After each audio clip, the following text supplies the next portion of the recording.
In just over 2 weeks. Good afternoon, I'm Sherman Chow. Right now, crews are back out in Tucker and Buffalo Bayous, continuing the cleanup there, checking booms from around that first blaze in Deer Park. Meantime, U.S. Representatives Lizzie Fletcher and Al Green signing a letter to the TCEQ. They are asking for more information on data collected following the ITC tank fire and for information about air quality following benzene releases there.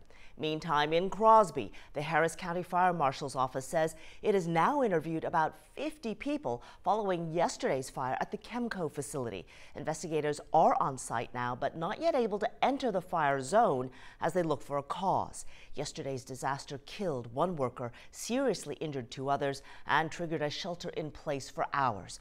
Fire crews still monitoring hotspots.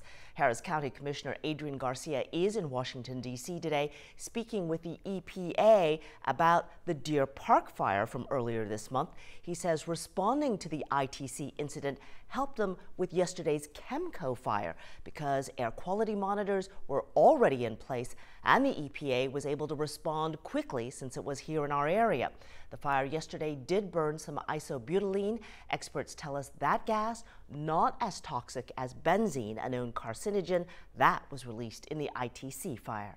We have more on KHOU.com and the KHOU 11 News app about isobutylene and the violations that were found against KMCO in past years. We will keep you up to date if there is a press conference later today. New at noon, Harris County